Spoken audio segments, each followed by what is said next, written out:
Hi,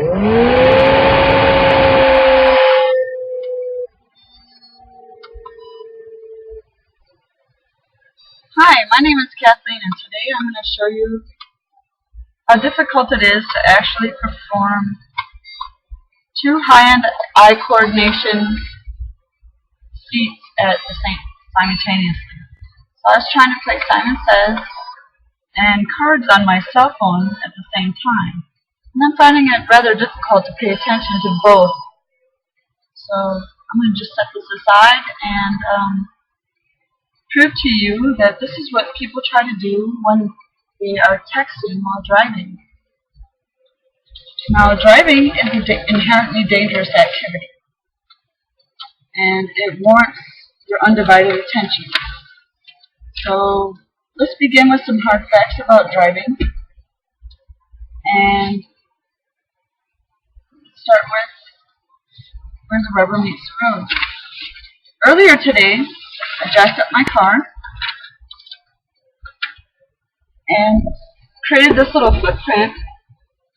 This is an actual footprint of how much rubber, how much tires touching the pavement. As you can see, it measures out to be 6 inches wide by approximately 4.5 inches tall, and 4.5 inches is giving you a little bit. And you say, I don't think that that's very much surface area, but you may not think I'm being fair because I only looked at one tire. Therefore, I created a little chart that reveals the whole amount of tire space on the driveway. It equates to 12 inches by 9 inches. Now, that seems like a lot until you hold up my son. These are my 19-year-old son's shoes. You can see that there's not a whole lot of foot space. He probably actually has more contact with the ground and probably more traction than the tires, He's not traveling at 65 miles an hour, and he doesn't weigh 2,000 pounds. Traveling at 65 miles per hour and 2,000 pounds, scientists have equated that to having an impact of 283,000 foot-pounds of pressure. So that is a pretty deadly force. Now let's talk about the proper techniques of driving. When we drive down the road, we should have both hands on the wheel and be paying attention to our surroundings. Our eyes are continually checking gauges for our speed and for the amount of fuel that we have and if our engine's okay. We're also double checking the rearview mirror and the side mirrors when we make turns, and just paying attention to the general surroundings. If there's children playing in the nearby area that would throw a ball into the street, we would need to respond in a timely manner. To safely drive a vehicle, you should have both hands on the wheel at all times to maintain control. And humans have a tendency to think that they can do it with only one hand. And they'll fidget with the radio, they'll mess with the air conditioning, we'll take the other hand off and turn the blinker on and off. And when we turn a corner, we're also moving our hands on the wheel. So we need both our eyes and our hands to drive. It's a coordinated effort.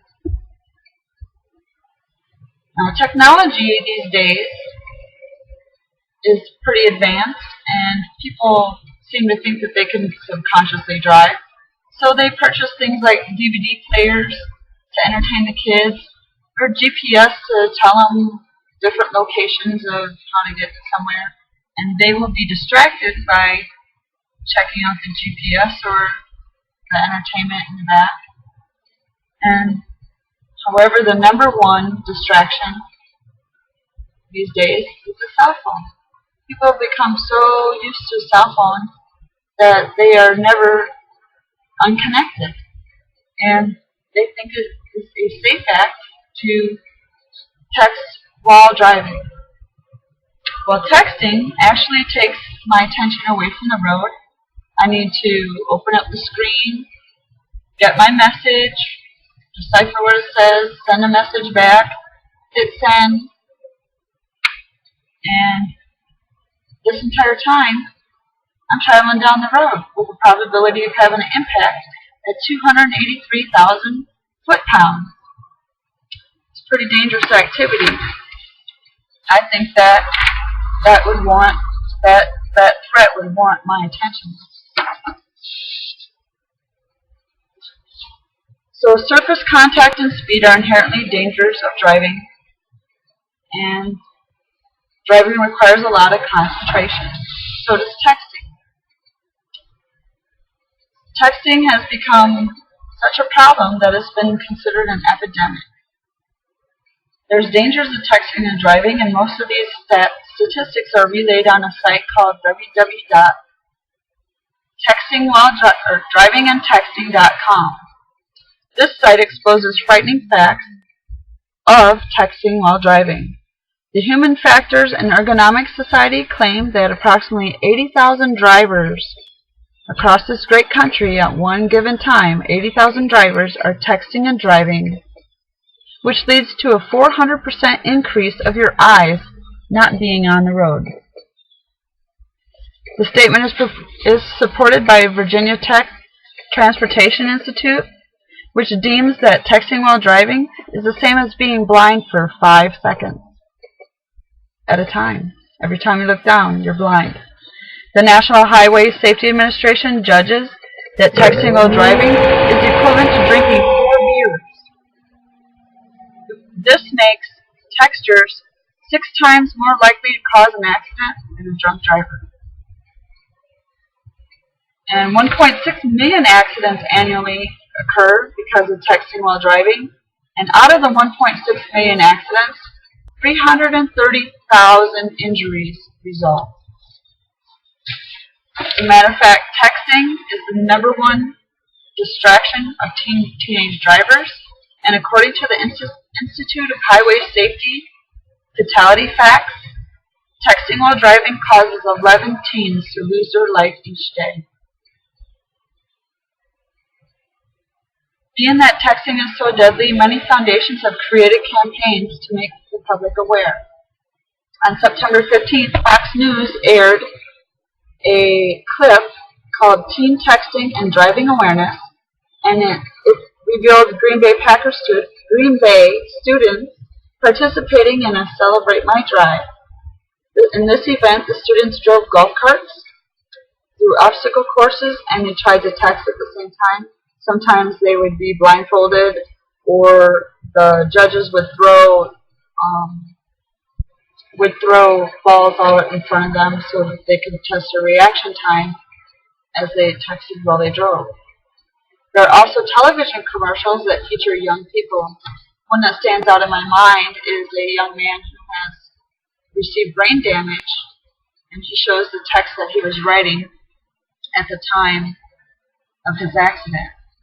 Another one is a young girl who is a younger sister who was texting her older sister, and the text came back with "Where are," but her older sister never finished because she was killed because she texted and drove. Therefore, AT&T, because of all these tragedies, AT&T has launched a campaign. And in their campaign, they have a slogan of "It can wait," meaning don't pick up your cell phone while you're driving. And I deem that there is always an option to pull over and park and communicate if it is that urgent. In some states, you will actually be pulled over by the police if you are texting or on your cell phone. I know that in New York, they will take your license on the spot. A Fredericksburg, Pennsylvania news blog article covers which states have distracted driving laws. And they review that 39 states are enforcing a hands-free law, meaning you can call and talk via cell phone, but but it has to be connected through your radio, or your cell phone has to have a voice-to-text option. And in this article, they also state that 11 states have banned cell phone use altogether. If you're going down the road, your phone is off. So the message is definitely getting publicized that texting while driving is very dangerous, and driving itself is inherently perilous, and it demands our undivided attention, and texting is too complicated of an action and requires our hand and eye coordination, so you shouldn't do both activities at the same time. And now you know the risks and statistics and the terrible consequences, and also some options that you can exercise. Now you have a choice to make.